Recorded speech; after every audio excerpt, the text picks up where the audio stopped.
Dear students, आज हम study करने जा रहे हैं periodic properties. What are periodic properties? Those properties which repeat after certain interval. ऐसा कुछ भी जो एक सर्टेन इंटरवल के बाद रिपीट हो रहा है उसे हम क्या कहेंगे? Periodic properties. जैसे आपके स्कूल में जो लेक्चर होते हैं वो एक सर्टेन इंटरवल के बाद क्या होते हैं? रिपीट होते हैं। वीकली आप ये कह सकते हैं, डेली बेसिस पर आप ये कह सकते हैं। तो सर्टेन इंटरवल के बाद जो भी चीज रिपीट होगी दैट इज पीरियोडिक। तो यहाँ पर जो प्रॉपर्टीज होंगी वो कौन सी होंगी? Periodic properties. पीरियोडिसिटी का रीजन क्या है? मॉडर्न पीरियोडिक टेबल में हम जो एलिमेंट्स को अरेंज करते हैं वो in order of increasing atomic number arrange करते हैं। हम क्या ऑब्जर्व करते हैं? एक सर्टेन इंटरवल के बाद जो आउटर में शेल कॉन्फ़िगरेशन है वो हम सेम अचीव कर रहे हैं, और जिनका आउटमोस्ट शेल कॉन्फ़िगरेशन सेम होना चाहिए वो सेम ग्रुप के मेंबर होने चाहिए, क्योंकि उनकी केमिकल प्रॉपर्टीज क्या होंगी? सिमिलर होंगी। फिजिकल प्रॉपर्टीज क्या होंगी? सिमिलर होंगी। तो इसलिए हम प्रॉपर्टीज में एक सर्टेन इंटरवल के बाद रिपीटिशन देख रहे हैं। तो यहां पर हम देख सकते हैं ये ग्रुप के मेंबर हैं, इनके आउटरमोस्ट शेल कॉन्फ़िगरेशन सेम है। देखो यहाँ 2s1 है, 3s1, 4s1 एंड 5s1। तो इसका जो आउटरमोस्ट शेल कॉन्फ़िगरेशन है वो क्या है? ns1 है। तो यहाँ पर इनकी जो प्रॉपर्टीज होंगी वो भी क्या होंगी? सिमिलर होंगी। फर्स्ट प्रॉपर्टी हम स्टडी करने जा रहे हैं एटॉमिक साइज और एटॉमिक रेडियाई। तीन टाइप का रेडियाई हम कवर करते हैं, covalent, van der Waals and ionic radii. Covalent radii हम कब कंसिडर करेंगे? जब एटम इलेक्ट्रॉन शेयरिंग के थ्रू एक दूसरे से बॉन्डेड हो। तो उस केस में जो इंटरन्यूक्लियर डिस्टेंस होगा उसका अगर हम हाफ करेंगे दैट इज कोवैलेंट रेडियाई। कुछ केस में एलिमेंट आपस में बॉन्ड नहीं बनाते हैं, तो जो नॉन बॉन्डेड एटम होते हैं क्लोजेस्ट होंगे उनके बीच में जो इंटरन्यूक्लियर डिस्टेंस होगा अगर हम उसका हाफ कर देंगे दैट इज वंडरवाल रेडियाई। तो यहां पर ये इलेक्ट्रॉन शेयरिंग के थ्रू बॉन्डेड है, ये न्यूक्लियस और ये न्यूक्लियस, इसके बीच में जो डिस्टेंस होगा दैट इज इंटरन्यूक्लियर डिस्टेंस। अगर हम इसका हाफ करेंगे तो जो रेडियाई होगा दैट इज कोवैलेंट रेडियाई। यहाँ पर ये नॉन बॉन्डेड क्लोजेस्ट एटम है, इनमें जो इंटरन्यूक्लियर डिस्टेंस है अगर हम इसका हाफ करेंगे तो वो कौन सा रेडियाई होगा? वंडरवाल रेडियाई होगा।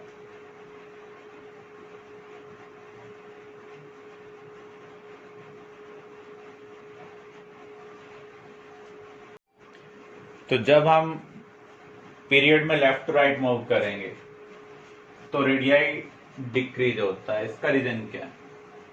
जब हम लेफ्ट टू राइट मूव करते हैं तो न्यूक्लियर चार्ज बाय 1 इंक्रीज हो रहा है। यहाँ पर जितने प्रोटॉन है उससे एक ज्यादा प्रोटॉन यहाँ पर है, इससे ज्यादा एक प्रोटॉन यहाँ पर है। इसका मीनिंग न्यूक्लियस का पॉजिटिव चार्ज इंक्रीज हो रहा है, तो वो आउटरमोस्ट इलेक्ट्रॉन को मोर स्ट्रांगली अट्रैक्ट करेगा। जितना स्ट्रांगली अट्रैक्ट करेगा आउटरमोस्ट शेल इलेक्ट्रॉन उतना क्लोजर आएगा। इसलिए रेडियाई लेफ्ट टू राइट क्या हो रहा है? Decrease. Up to fluorine radii decrease हो रहा है, लेकिन उसके बाद रेडियाई क्या होता है? इंक्रीज होता है। इसका रीजन क्या है? यहां तक तो ये इलेक्ट्रॉन शेयरिंग में इन्वॉल्व होते हैं, इसलिए हम यहां पर कौन सा रेडियाई कंसिडर कर रहे हैं? Covalent radii. लेकिन जैसे ही हम फ्लोरीन से नियोन की तरफ जाते हैं तो नियोन तो बॉन्डिंग में पार्टिसिपेट ही नहीं करता, ये नोबल गैस है, इसका आउटरमोस्ट शेल कॉन्फ़िगरेशन क्या है? कंप्लीट है। तो इसलिए इसके केस में हमें कौन सा रेडियाई कंसिडर करना होगा? Van der Waals radii. तो वंडरवाल रेडियाई क्या होता है? सबसे ज्यादा रेडियाई होता है तीनों टाइप रेडियाई में, मेटालिक, कोवैलेंट एंड वंडरवाल। तो इसलिए ग्रुप 17 से ग्रुप 18 की तरफ रेडियाई क्या हो रहा है? इंक्रीज। टॉप टू बॉटम अगर हम जाएंगे तो एक पीरियड से जब हम दूसरे पीरियड की तरफ जाते हैं तो हम एक एक्स्ट्रा शेल का एडिशन कर रहे हैं। आप ये कह सकते हैं अभी कोई इलेक्ट्रॉन न्यूक्लियस के अराउंड फर्स्ट ऑर्बिट में, अब हम उससे नीचे जा रहे हैं तो उसको सेकंड ऑर्बिट में हम प्लेस कर रहे हैं, फिर थर्ड ऑर्बिट में। तो आप देख रहे हैं due to addition of extra shell जो आउटमोस्ट इलेक्ट्रॉन है वो न्यूक्लियस से फार अवे जा रहा है, इसलिए डाउन द ग्रुप रेडियाई क्या हो रहा है, इंक्रीज हो रहा है। तो down the group radii increase होता है due to addition of extra shell, लेकिन लेफ्ट टू राइट क्या होता है, डिक्रीज होता है due to increase in nuclear charge. Third type का रेडियाई है मेटालिक रेडियाई।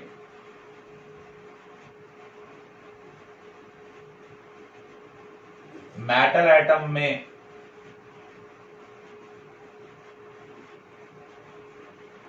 एक मेटल के इलेक्ट्रॉन दूसरे के न्यूक्लियस के पॉजिटिव चार्ज से अट्रैक्ट होते हैं, ऐसे ही दूसरे के इलेक्ट्रॉन इसके न्यूक्लियस से अट्रैक्ट होंगे। इस साइमल्टेनियस अट्रैक्शन को हम क्या बोलते हैं, मेटालिक बॉन्डिंग। तो जो दो मेटल एटम आपस में नेबर में प्रेजेंट है, उनका जो इंटरन्यूक्लियर डिस्टेंस होगा अगर आप उसका हाफ करेंगे तो रेडियाई कौन सा होगा, मेटालिक रेडियाई। तीनों रेडियाई में से सबसे बड़ा रेडियाई कौन सा है, वंडरवॉल रेडियाई। उसके बाद मेटालिक रेडियाई, इसको हम क्रिस्टल रेडियाई भी बोलते हैं। और सबसे कम है कोवलेंट रेडियाई, क्योंकि कोवलेंट के केस में एरिया क्या हो जाता है, कॉमन हो जाता है। तो यहां पर जो इंटरन्यूक्लियर डिस्टेंस होगा वो कंपेरेटिवली कम होगा। रेडियाई में हम कुछ इरेगुलरिटीज भी ऑब्जर्व करते हैं, जैसे हमने पीरियड में तो कवर कर ही लिया है। जब आप लेफ्ट टू राइट मूव करते हैं अप टू हैलोजन, रेडियाई क्या होता है, डिक्रीज होता है। लेकिन जैसे आप ग्रुप 17 से 18 की तरफ जाते हैं तो रेडियाई में हम इंक्रीज ऑब्जर्व करते हैं, क्योंकि वहां पर कौन सा रेडियाई आ जाता है, van der Waals radii.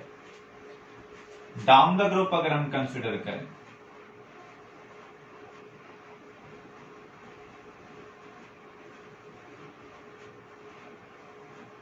Radii normally increase होता है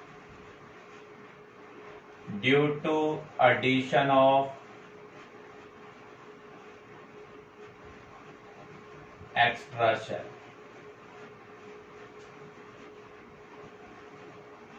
but increase in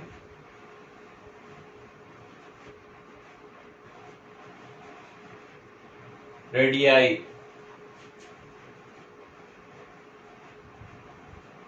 down the group less than expected. अगर ऊपर वाले एलिमेंट से हम नीचे वाले एलिमेंट की तरफ जा रहे हैं तो मान लीजिए रेडियाई में 20 का इंक्रीज हो रहा है, और नीचे जाएंगे तो 20 का इंक्रीज नहीं होगा, उससे कम इंक्रीज होगा। इसका रीजन क्या है, poor shielding effect of D and F electron in inner shell। जब आप डाउन द ग्रुप मूव करते हैं तो इनर शेल के अंदर D और F इलेक्ट्रॉन भी प्रेजेंट होते हैं, जिनका शील्डिंग इफेक्ट क्या होता है, पुअर होता है। सो nuclear attraction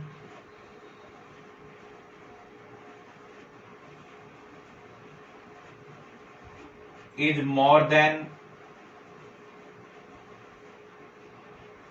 expected for outermost electron।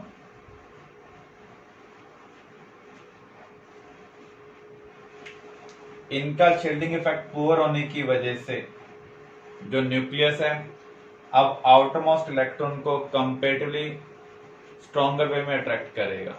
जितना स्ट्रांगली अट्रैक्ट करेगा उतना इलेक्ट्रॉन क्लोजर आएंगे। तो रेडियाई यहाँ पर जितना हम इंक्रीज एक्सपेक्ट कर रहे थे due to addition of shell, उतना इंक्रीज नहीं हो रहा है, थोड़ा सा कम इंक्रीज हो रहा है। अब ये जो शील्डिंग इफेक्ट होता है ये क्या होता है, इसको अभी हम अंडरस्टैंड करेंगे। ऐसे ही अगर हम डी ब्लॉक को कंसिडर करें, डी ब्लॉक में 4 सीरीज हैं, 3D, 4D, 5D, 6D। 4D का रेडियाई 3D से क्या है, ज्यादा है, क्योंकि यहां पर एक एक्स्ट्रा शेल का एडिशन हो रहा है। लेकिन 4D और 5D का जो रेडियाई है वो क्या है, सिमिलर है। ऐसे ही 5D और 6D का जो रेडियाई है वो भी क्या है, सिमिलर है। इसका रीजन क्या है, जब आप 4D से 5D की तरफ जाते हैं तो इनर शेल के अंदर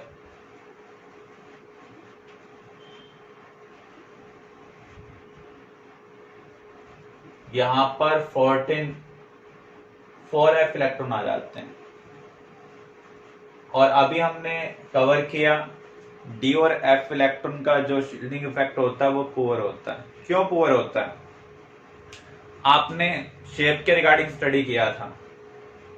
एस की शेप क्या होती है, स्फेरिकल सिमेट्रिकल, एक वो सॉलिड स्फीयर है। इसका मीनिंग इनर शेल वाले इलेक्ट्रॉन आउटरमोस्ट शेल के जो इलेक्ट्रॉन है उनको अच्छे ढंग से छुपा रहे हैं, स्क्रीन कर रहे हैं, शील्ड कर रहे हैं।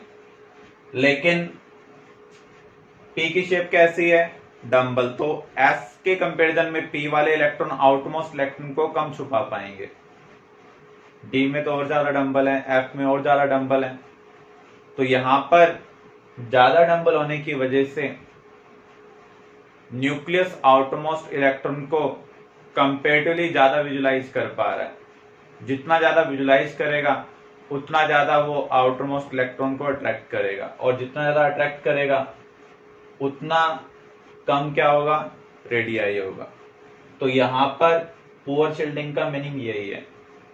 डी और एफ में ज्यादा डंबल होने की वजह से वो आउटमोस्ट इलेक्ट्रॉन को अच्छे ढंग से छुपा नहीं पा रहे हैं, जिससे न्यूक्लियस उनको ज्यादा अट्रैक्ट कर रहा है, जो आउटरमोस्ट इलेक्ट्रॉन है। तो जिसकी वजह से रेडियाई हमारी एक्सपेक्टेशन से क्या हो रहा है, कम हो रहा है। तो यहाँ 3D से ज्यादा रेडियाई 4D का है due to addition of extra shell. जब आप 4D से 5D की तरफ जाएंगे तो यहाँ पर भी शेल के एडिशन की वजह से रेडियाई क्या होना चाहिए, इंक्रीज होना चाहिए। मान लीजिए 20 का इंक्रीज हुआ, लेकिन इनर शेल में जो 4F इलेक्ट्रॉन प्रेजेंट हैं और उनका जो शील्डिंग इफेक्ट है वो क्या है, पुअर है।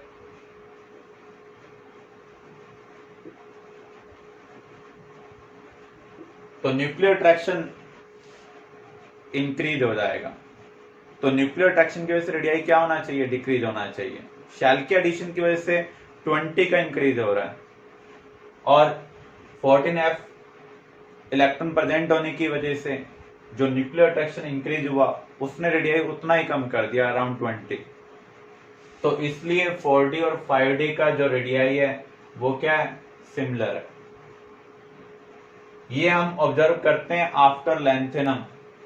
अगर आप ग्रुप 3 के अंदर La सिंबल देखेंगे उसके बाद हम ये चीज ऑब्जर्व कर रहे हैं।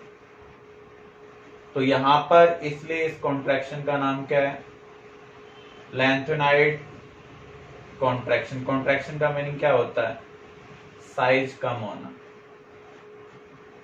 तो लैंथेनम के बाद इनर शेल के अंदर F इलेक्ट्रॉन आते हैं, तो 5D सीरीज जो एलिमेंट है उनके अंदर 4F इलेक्ट्रॉन प्रेजेंट है, जिसकी वजह से न्यूक्लियर अट्रैक्शन एक्सपेक्टेशन से ज्यादा हो रहा है और रेडियाई एक्सपेक्टेशन से कम हो रहा है। ये लैंथेनम के बाद अब हमने ऑब्जर्व किया, इसलिए इसका नाम क्या है, लैंथेनाइड कॉन्ट्रैक्शन। ऐसे ही 5D और 6D का सिमिलर है। यहां पर 5F इलेक्ट्रॉन प्रेजेंट है, जिनका शील्डिंग इफेक्ट क्या है, पुअर। ये हमें एक्टिनम के बाद ऑब्जर्व हो रहा है, इसलिए इसका नाम क्या है, एक्टिनाइड कॉन्ट्रैक्शन।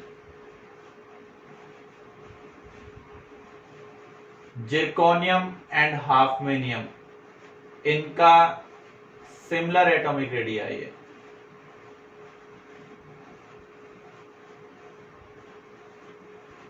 तीनों जरा हाफा, तो जो टीनो है वो 3D से बिलोंग कर रहा है, जिरकोनियम 4D से बिलोंग कर रहा है, हाफमेनियम 5D सीरीज से बिलोंग कर रहा है। तो 4D और 5D का जो रेडियाई है वो सिमिलर है, किसकी वजह से? लेंथेनॉइड कॉन्ट्रैक्शन की वजह से। तो आपका आंसर क्या होगा? Lanthanoid contraction. क्लियर? तो डी ब्लॉक में हम इस तरीके से कुछ इरेगुलरिटीज को ऑब्जर्व कर रहे हैं। पी ब्लॉक के अंदर भी हम रेडियाई में इरेगुलरिटीज ऑब्जर्व कर रहे हैं। जैसे ग्रुप 13 के अंदर, ग्रुप 13 के मेंबर कौन कौन से हैं? Boron, aluminium, gallium, indium, thallium. तो यहां पर हम एक्सपेक्ट कर रहे हैं गैलियम का रेडियाई एल्युमिनियम से क्या होना चाहिए? ज्यादा होना चाहिए, क्योंकि डाउन द ग्रुप रेडियाई क्या होता है? इंक्रीज होता है। लेकिन यहां पर जो गैलियम का रेडियाई है वो नियर बाय सेम है Al के, थोड़ा सा ज्यादा हो सकता है लेकिन नियर बाय क्या है? सेम। अब इसका रीजन क्या है? अगर आप एल्युमिनियम का कॉन्फ़िगरेशन लिखें तो क्या है? 1s2 2s2 2p6 3s2 3p1। Gallium 1s2 2s2 2p6 3s2 3p6 4s2 4s के बाद इलेक्ट्रॉन कहां पर फिल किए जाते हैं? 3D के अंदर। फिर 3p1। तो अब आप यहां पर देख रहे हैं इनर शेल में कौन से इलेक्ट्रॉन आ रहे हैं? डी इलेक्ट्रॉन आ रहे हैं। तो गैलियम और एल्युमिनियम की रेडियाई सिमिलर क्यों है? इसका रीजन क्या होगा? Due to presence of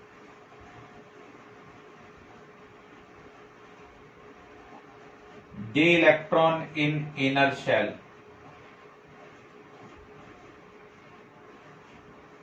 which have poor shielding effect.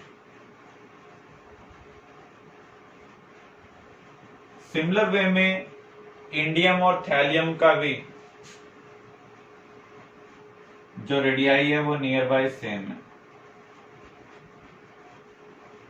Thallium का रेडियाई इंडियम से ज्यादा होना चाहिए लेकिन नियर बाय सेम है। इसका रीजन क्या है? इसके इनर शेल के अंदर कौन से इलेक्ट्रॉन प्रेजेंट हैं? D and F electron present हैं, जिनका शील्डिंग इफेक्ट क्या है? पुअर है। ग्रुप 14 में भी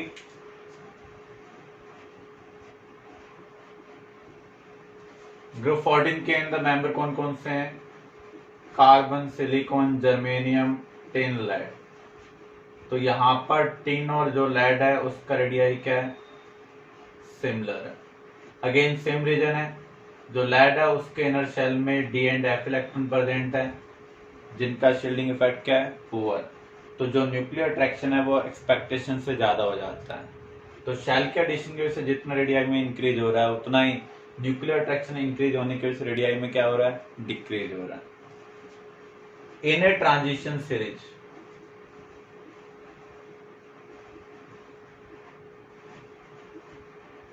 मान लीजिए हम 3D सीरीज की बात करें,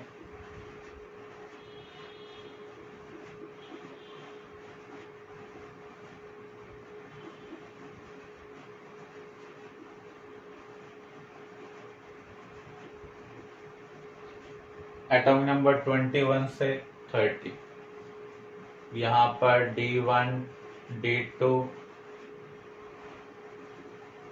D3 D5, यहाँ भी D5 है, D6 D7 D8 D9 D10। तो जब हम लेफ्ट टू राइट मूव करेंगे तो उस केस में number of proton by 1 increase हो रहे हैं, क्योंकि ये पीरियड के मेंबर हैं। तो जो रेडियाई है वो लेफ्ट टू राइट क्या होगा? डिक्रीज होगा। अब देखिए अप टू मिडल तक जो रेडियाई है वो डिक्रीज हो रहा है। उसके बाद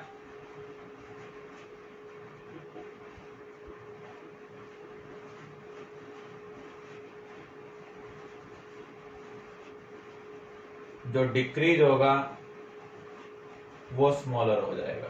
इसका रीजन क्या है? मान लो यहां से हम यहां मूव कर रहे हैं, 5 पिकोमीटर का डिक्रीज हो रहा है, लेकिन मिडल के बाद 5 पिकोमीटर से कम का डिक्रीज होगा। पहले हम इलेक्ट्रॉन को 1-1 फिल कर रहे हैं, उसके बाद हमें इलेक्ट्रॉन क्या करने पड़ेंगे? पेयर करने पड़ेंगे। जब हम इलेक्ट्रॉन पेयर करेंगे तो पहले से जो इलेक्ट्रॉन प्रेजेंट होगा वो रिपेल करेगा। रिपल्शन रेडियाई को इंक्रीज करने की कोशिश कर रहा है। एडिशन ऑफ 1 प्रोटॉन रेडियाई को डिक्रीज करने की कोशिश कर रहा है। तो इसका मीनिंग जो इलेक्ट्रॉन रिपल्शन है, जो पेयरिंग की वजह से अराइज हुआ है, वो अपोज कर रहा है इंक्रीज इन न्यूक्लियर अट्रैक्शन को। तो जो रेडियाई में डिक्रीज होगा वो कंपेरेटिवली क्या होगा? स्मॉलर होगा। तो यहां पर इसका रीजन क्या है? Due two electron pairing,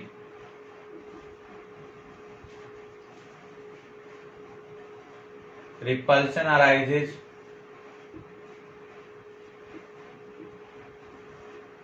which counterbalance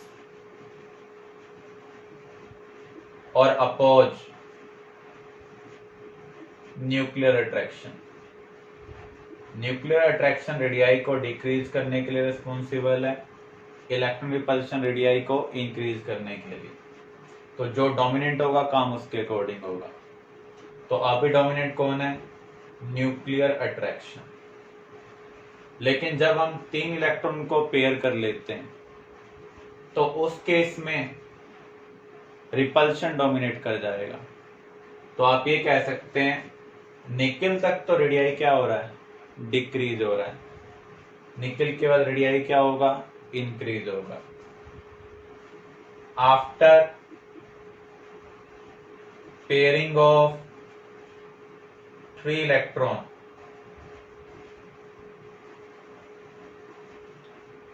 repulsion dominate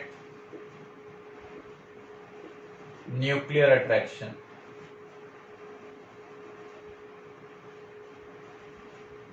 So in the end radii क्या हो रहा है? इंक्रीज हो रहा है। तो अगर आपसे पूछा जाए 3D सीरीज में सबसे कम रेडियाई किसका है? निकेल का।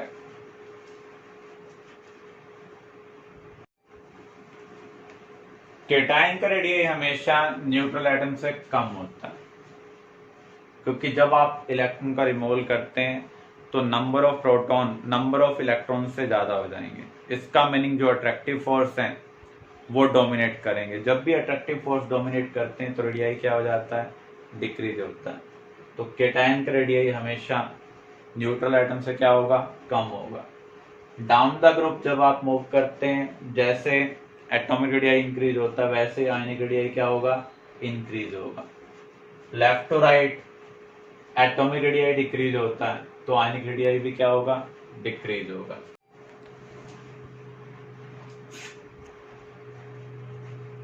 जैसे से केटाइन का पॉजिटिव चार्ज इंक्रीज हो रहा है तो न्यूक्लियर अट्रैक्शन डोमिनेट होता जा रहा है, रेडियाई उसके अकॉर्डिंग क्या होगा? डिक्रीज होगा। अगर हम अनायन को कंसिडर करें, अनायन कैसे बनता है? By gain of electron. तो इस केस में number of electron number of proton से ज्यादा हो जाएंगे। इसका मीनिंग जो इलेक्ट्रॉन रिपल्शन है वो डोमिनेट करेगा। अगर रिपल्शन डोमिनेट करता है तो रेडियाई क्या होगा?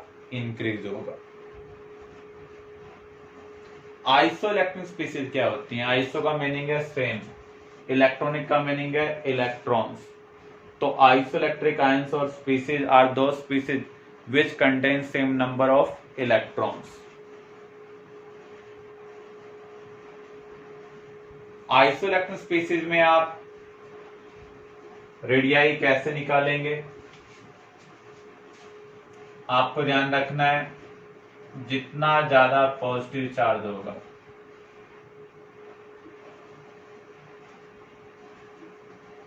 उतना कम रेडियाई होगा। ऐसे ही जितना ज्यादा नेगेटिव चार्ज होगा उतना ज्यादा रेडियाई होगा, क्योंकि नेगेटिव का मीनिंग क्या है? रिपल्शन डोमिनेट करेगा। पॉजिटिव का मीनिंग अट्रैक्टिव फोर्स डोमिनेट करेंगे। या फिर आप ये कह सकते हैं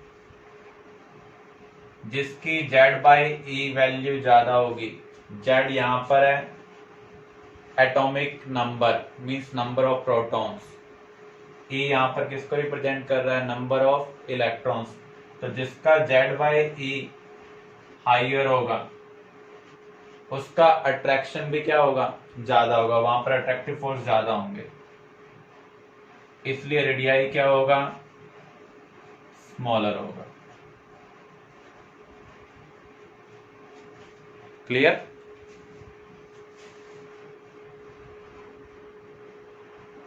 तो यहां पर अगर हम कंपैरिजन करें, देखो कार्बन के पास कितने इलेक्ट्रॉन है, एटॉमिक नंबर 6, 4 नेगेटिव का meaning 10, nitrogen atomic number 7, 3 negative, free electron का गेन हुआ है 10, ऑक्सीजन 8 प्लस 2, फ्लोरीन 9, 1 नेगेटिव में 1 इलेक्ट्रॉन का गेन हुआ है 10। तो ये सभी आइसो इलेक्ट्रॉनिक स्पीसीज हैं। तो आइसो इलेक्ट्रॉनिक में जितना ज्यादा न्यूक्लियर चार्ज होगा उतना कम क्या होगा, रेडियाई होगा।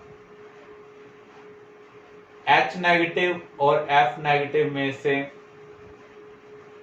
H नेगेटिव का रेडियाई ज्यादा है, क्योंकि इसका जो Z/E है वो कितना होगा, 1/2। और इस केस में हम देखें ये आइसो इलेक्ट्रॉनिक नहीं है, ये आइसो इलेक्ट्रॉनिक नहीं है, लेकिन ये केस आपको स्पेशली ध्यान रखना है, H नेगेटिव और F नेगेटिव में से किसका रेडियाई ज्यादा है, H नेगेटिव का रेडियाई F नेगेटिव से ज्यादा है। वैसे तो जब हम डाउन द ग्रुप मूव करते हैं तो रेडियाई क्या होता है, इंक्रीज होता है, ये एक एक्सेप्शन केस है। तो इसका Z/E कितना आ रहा है, हाफ आ रहा है, और इसका Z/E कितना है, फ्लोरीन का एटॉमिक नंबर 9, तो इसके पास 9 प्रोटॉन्स हैं, इलेक्ट्रॉन कितने हो गए हैं, 10। तो आप देख सकते हैं इसका Z/E इसके कंपैरिजन में काफी कम है, जिसकी वजह से H नेगेटिव का जो रेडियाई है वो एक्सपेक्टेशन से काफी ज्यादा है। Next topic ionization energy. अगर हम किसी भी गैसियस एटम को केटायन में कन्वर्ट करते हैं तो उस केस में जो आउटमोस्ट इलेक्ट्रॉन है उसको हमें न्यूक्लियर अट्रैक्शन से फ्री करना पड़ता है, और अट्रैक्शन को ओवरकम करने के लिए एनर्जी प्रोवाइड करनी पड़ती है। तो 1 मोल ऑफ गैसियस एटम को गैसेस केटायन में कन्वर्ट करने के लिए जो एनर्जी चाहिए होगी दैट इज आयनाइजेशन एंथैल्पी और ionization energy. The minimum energy required to remove an electron from 1 mole of gaseous atom is called ionization energy और आयनाइजेशन एंथैल्पी। क्योंकि यहाँ पर हमें एनर्जी प्रोवाइड करनी पड़ रही है तो हम एंथैल्पी का साइन क्या लेंगे, पॉजिटिव लेंगे। जितना स्ट्रांगली इलेक्ट्रॉन एटम के साथ हेल्ड होंगे उतनी ज्यादा एनर्जी हमें प्रोवाइड करनी पड़ेगी। क्लियर? अब जो मेटल है उनके आउटरमोस्ट शेल के अंदर जो इलेक्ट्रॉन प्रेजेंट होते हैं, जैसे इस केस में आप देखें इस इलेक्ट्रॉन को न्यूक्लियस अट्रैक्ट कर रहा है। इस न्यूक्लियर अट्रैक्शन को ओवरकम करने के लिए हमें एनर्जी प्रोवाइड करनी होगी in the form of radiation, in the form of heat. तो जो मिनिमम एनर्जी हमें प्रोवाइड करनी पड़ रही है उसे हम क्या कहेंगे, ionization enthalpy. Enthalpy word normally हम क्वांटिटी 1 मोल के लिए यूज करते हैं। तो 1 मोल ऑफ गैसियस एटम को गैसियस केटायन में कन्वर्ट करने के लिए जो एनर्जी हमें प्रोवाइड करनी पड़ रही है that is ionisation enthalpy. Isolated का मीनिंग क्या है, अकेला एटम होना चाहिए। तो जब आप मैटर को गैसियस फॉर्म में कन्वर्ट कर देंगे, अब क्लोरीन गैस है वो किस तरीके से एग्जिस्ट कर रही है, Cl2 मॉलिक्यूल की फॉर्म में, हमें उसको पहले क्लोरीन एटम में कन्वर्ट करना होगा। तो क्लोरीन मॉलिक्यूल से क्लोरीन एटम बनाने के लिए जो एनर्जी चेंज हुआ है उसको हम यहां पर कंसिडर नहीं करेंगे। हम क्लोरीन एटम को क्लोरीन मोनोपॉजिटिव के अंदर कन्वर्ट करने के लिए जो एनर्जी चेंज कंसिडर करेंगे उसे हम क्या कहेंगे, आयोनाइजेशन एंथैल्पी और ionisation energy. Successive ionisation enthalpy, metal की प्रॉपर्टी होती है इलेक्ट्रॉन का लॉस करना। उनके आउटरमोस्ट शेल में 1, 2 और 3 इलेक्ट्रॉन प्रेजेंट होते हैं। तो आउटरमोस्ट शेल को कंप्लीट करने के लिए वो 1, 2 या 3 इलेक्ट्रॉन का लॉस करेंगे। सभी इलेक्ट्रॉन का वो एक साथ लॉस नहीं करते हैं, पहले एक इलेक्ट्रॉन निकलेगा, फिर दूसरा, फिर तीसरा। तो ये सक्सेशन में निकल रहे हैं, इसलिए हम इसे क्या बोल रहे हैं, सक्सेसिव।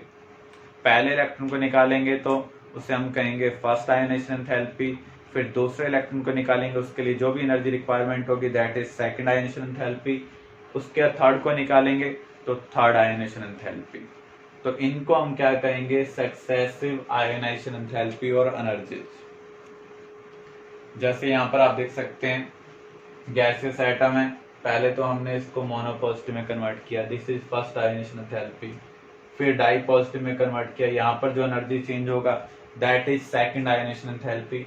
फिर हम थर्ड इलेक्ट्रॉन का रिमूवल कर रहे हैं, ट्राई पॉजिटिव आयन बना रहे हैं, तो इसको हम क्या कहेंगे, थर्ड आयोनाइजेशन एंथैल्पी। तो ये तीनों जो हैं ये कौन सी हैं, सक्सेसिव आयोनाइजेशन एंथैल्पी। किसका न्यूक्लियर अट्रैक्शन सबसे ज्यादा होगा, जितना ज्यादा पॉजिटिव उतना ज्यादा न्यूक्लियर अट्रैक्शन, और जितना ज्यादा न्यूक्लियर अट्रैक्शन होगा उतनी ज्यादा एनर्जी प्रोवाइड करनी पड़ेगी। इसका meaning third ionization enthalpy second से ज्यादा होगी, सेकंड फर्स्ट से ज्यादा होगी।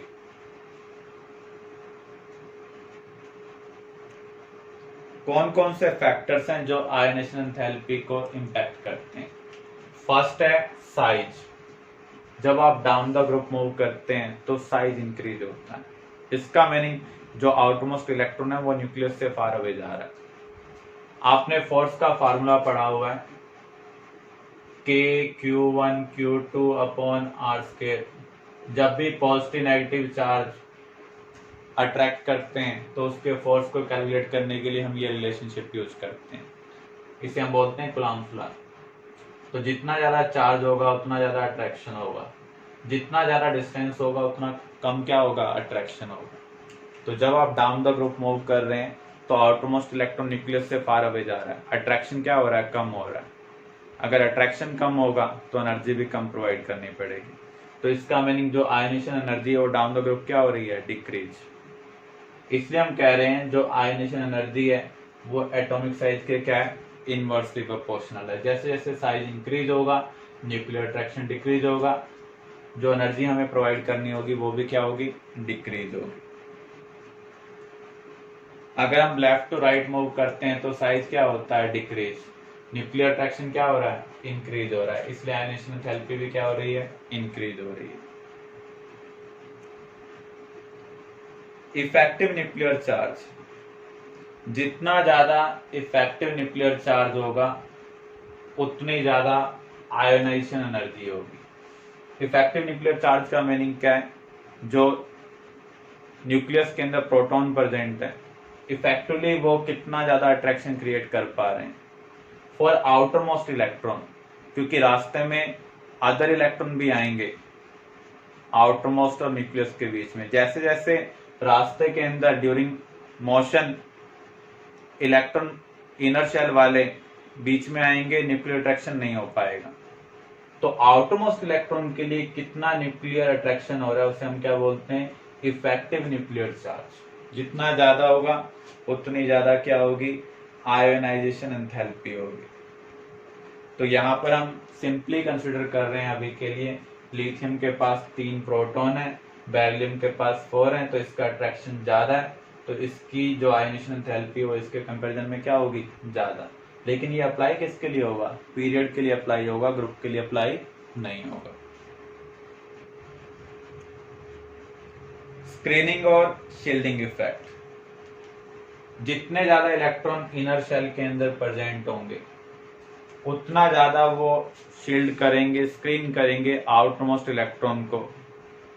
जैसे मैं आपके सामने खड़ा हूं, बोर्ड पर क्या लिखा हुआ आपको दिखाई नहीं दे रहा है, लेकिन अगर यहाँ पर होल होता तो उस केस में आप इसको देख सकते। तो जितना ज्यादा यहाँ पर गैप प्रेजेंट होगा उतना ज्यादा आप इसको विजुलाइज कर पाएंगे। सिमिलर वे में जो न्यूक्लियस है वो आउटमोस्ट इलेक्ट्रॉन को कितना विजुलाइज करेगा, ये किसके ऊपर डिपेंड करता है। जितने ज्यादा इनर शेल के अंदर इलेक्ट्रॉन आएंगे उतना कम विजुलाइज कर पाएगा। अगर क्राउडिंग ज्यादा होगी, कोई दूर खड़ा है तो आप उसको कम विजुलाइज कर पाएंगे। अगर क्राउडिंग कम है तो आप उसको आसानी से विजुलाइज कर पाएंगे। और जितना ज्यादा विजुलाइजेशन होगा उतना ज्यादा अट्रैक्शन होगा। तो यहाँ पर इनर शेल में जितने ज्यादा इलेक्ट्रॉन आ रहे हैं उतना कम इफेक्टिव न्यूक्लियर अट्रैक्शन लग रहा है, उतनी कम क्या होगी, आयोनाइजेशन एनर्जी होगी।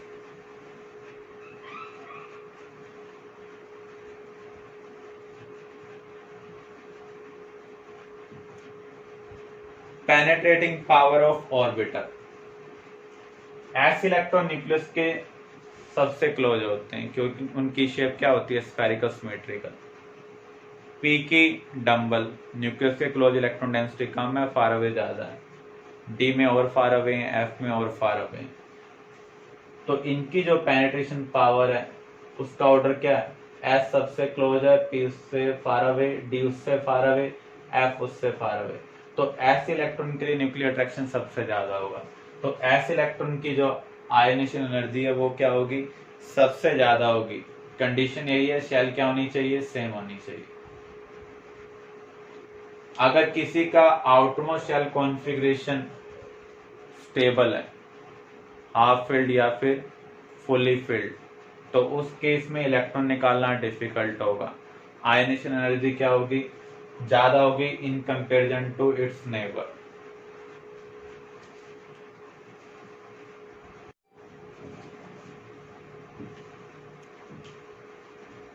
जैसे हम देखें बेरिलियम और बोरॉन, ये एक ही पीरियड के मेंबर है। कॉन्फ़िगरेशन वाला जो केस है वो आपको पीरियड में देखना है क्योंकि ग्रुप के सभी मेंबर का जो आउटमोस्ट शेल कॉन्फ़िगरेशन होता है वो क्या होता है, सेम होता है। तो बेरिलियम और बोरॉन के कॉन्फ़िगरेशन को हम कंपेयर करें, इसमें जो एस सब शेल है वो कंप्लीटली फिल्ड है। बोरॉन के केस में अगर हम देखें, जो आउटमोस्ट सब शेल है वो कंप्लीटली फिल्ड नहीं। तो ये कॉन्फ़िगरेशन इसके कंपैरिजन में ज्यादा स्टेबल है। जब किसी नेबर का कॉन्फ़िगरेशन ज्यादा स्टेबल हो उसकी आयनेशन एनर्जी क्या होगी, ज्यादा होगी। Normally left to right ionization enthalpy क्या होती है, इंक्रीज होती है। लेकिन अगर किसी के कॉन्फ़िगरेशन स्टेबल है, सब शेल कंप्लीटली फिल्ड है, या हाफ स्टेबल कॉन्फ़िगरेशन है, या फुली फिल्ड स्टेबल कॉन्फ़िगरेशन है, तो उस केस में उसकी आयनेशन एंथैल्पी उसके जस्ट नेबर से क्या होगी, ज्यादा होगी। नेक्स्ट नेबर को नहीं देखना आपको। तो यहाँ पर बेरिलियम की जो आयनेशन एंथैल्पी है वो बोरॉन से क्या है, ज्यादा। आप ये कह सकते हैं ग्रुप 2 के जो मेंबर हैं उनकी आयनेशन एंथैल्पी ग्रुप 13 के कोरस्पॉन्डिंग पीरियड मेंबर से क्या होगी, ज्यादा होगी। ऐसे ही आप मैग्नीशियम और एल्युमिनियम का कंपैरिजन कर सकते हैं। मैग्नीशियम के केस में भी जो एस सब शेल होगी वो कंप्लीटली फिल्ड होगी, लेकिन एल्युमिनियम के केस में जो आउटमोस्ट सब शेल होगी वो कंप्लीटली फिल्ड नहीं होगी। तो जब भी किसका भी कॉन्फ़िगरेशन स्टेबल होगा उसकी आयनेशन एंथैल्पी उसके जस्ट नेबर से क्या होगी, ज्यादा होगी। तो यहाँ पर हम ये कह सकते हैं ग्रुप 2 एलिमेंट की जो आयनेशन एंथैल्पी है वो ग्रुप 13 से क्या होगी, ज्यादा होगी। ऐसे ही ग्रुप 15 एलिमेंट्स का हाफ फिल्ड स्टेबल कॉन्फ़िगरेशन है, उनके आयनेशन एंथैल्पी ग्रुप 16 एलिमेंट से क्या होगी, ज्यादा होगी, क्योंकि इनकी जो आउटमोस्ट शेल है वो स्टेबल कॉन्फ़िगरेशन के साथ नहीं है। तो यहाँ पर नाइट्रोजन की जो आयनेशन एंथैल्पी है वो ऑक्सीजन से क्या है, ज्यादा है। फास्फोरस की सल्फर से ज्यादा है।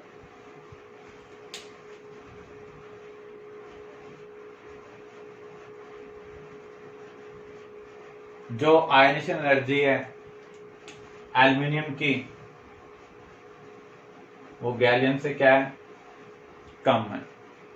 इसका रीजन क्या है, वैसे आप डाउन द ग्रुप मूव करते हैं तो रेडियाई क्या होता है, इंक्रीज।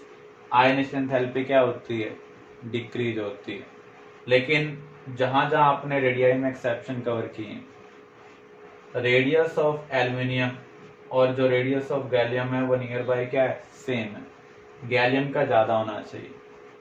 जब रेडियाई सिमिलर आ जाए तो आयनेशन एंथैल्पी किसकी ज्यादा होगी, जिसका न्यूक्लियर चार्ज ज्यादा होगा, जिसके पास प्रोटॉन ज्यादा होंगे।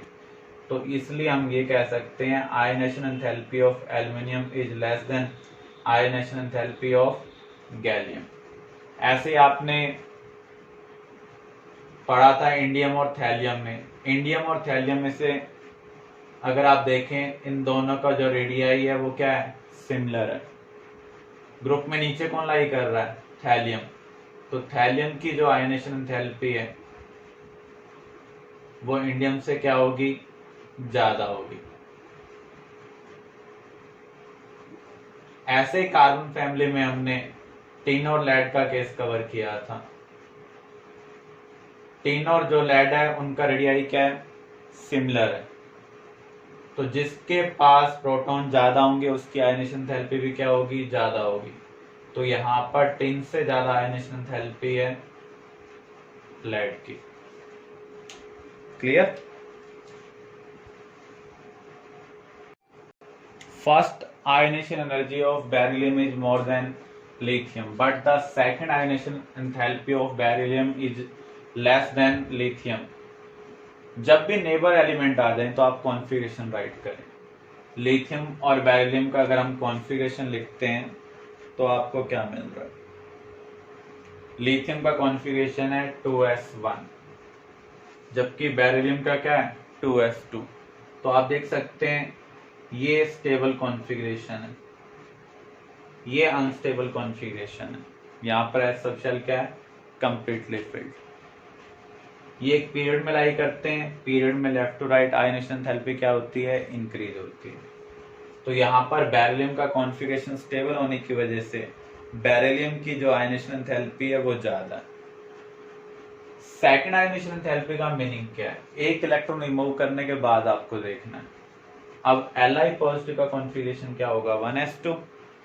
बी मोनो पॉजिटिव का कॉन्फ़िगरेशन क्या है, 2s1। तो ये स्टेबल कॉन्फ़िगरेशन है, नोबल गैस कॉन्फ़िगरेशन है, ये स्टेबल कॉन्फ़िगरेशन नहीं है। नेबर के केस में जिसका कॉन्फ़िगरेशन स्टेबल होगा उसकी आयनेशन एंथैल्पी क्या होगी, ज्यादा होगी। क्लियर?